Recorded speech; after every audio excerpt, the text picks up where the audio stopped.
آپ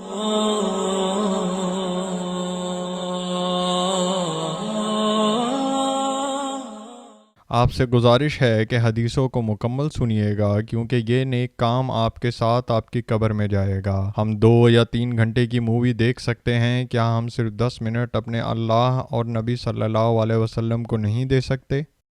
ہدایت القاری شرح صحیح البخاری جلد نمبر 1 حدیث نمبر 29۔ اعوذ باللہ من الشیطان الرجیم، بسم اللہ الرحمن الرحیم۔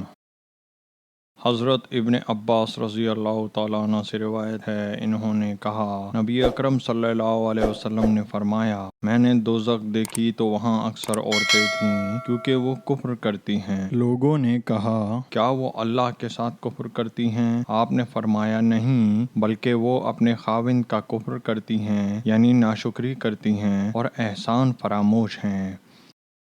وہ یوں کہ اگر تو ساری عمر عورت سے اچھا سلوک کرے، پھر وہ معمولی سی ناگوار بات تجھ میں دیکھے تو کہنے لگتی ہے کہ مجھے تجھ سے کبھی آرام نہیں ملا۔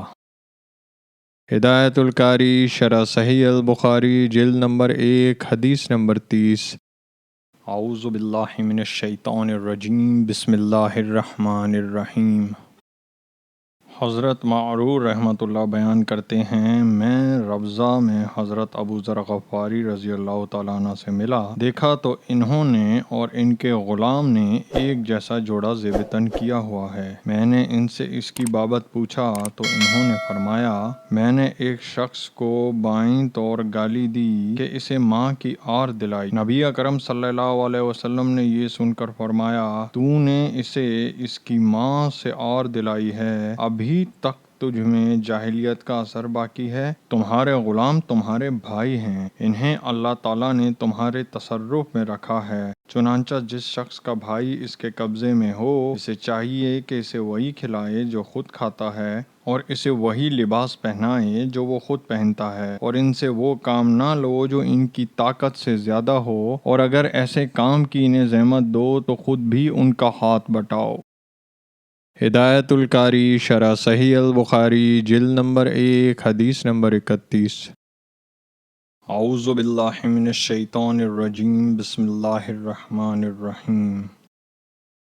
احنف بن قیس کا بیان ہے کہ میں اس شخص حضرت علی رضی اللہ تعالیٰ عنہ کی مدد کے لیے چلا، راستے میں مجھے حضرت ابو بکرہ رضی اللہ تعالیٰ عنہ ملے۔ انہوں نے پوچھا، کہاں کا ارادہ ہے؟ میں نے کہا، میرا ارادہ اس شخص کی مدد کرنے کا ہے۔ انہوں نے فرمایا، واپس ہو جاؤ، میں نے رسول اللہ صلی اللہ علیہ وسلم کو یہ فرماتے ہوئے سنا ہے، جب 2 مسلمان اپنی اپنی تلواریں لے کر آپس میں لڑ پڑیں تو قاتل اور مقتول دونوں جہنمی ہیں۔ میں نے عرض کیا، اے اللہ کے رسول، یہ تو قاتل ہے، اس کا جہنمی ہونا سمجھ میں آتا ہے، لیکن مقتول کا کیا جرم ہے؟ آپ نے فرمایا، اس کی خواہش بھی دوسرے ساتھی کو قتل کرنے کی تھی۔ آئیے سب مل کر آپ صلی اللہ علیہ وسلم پر درود و سلام بھیجتے ہیں۔ اعوذ باللہ من الشیطان الرجیم، بسم اللہ الرحمن الرحیم۔ اللہم صلی علی محمد وعلی آل محمد کما صلیت علی ابراہیم وعلی آل ابراہیم انک حمید مجید۔ اللہم بارک علی محمد وعلی آل محمد کما بارکت علی ابراہیم وعلی آل ابراہیم انک حمید مجید۔ آئیے سب مل کر اللہ کی تعریف کرتے ہیں۔ سبحان اللہ والحمد للہ ولا الہ الا اللہ واللہ اکبر۔ آئیے اللہ سے مغفرت، رحم اور رزق مانگتے ہیں۔ اللہم اغفر لی، اللہم ارحمنی، اللہم ارزقنی۔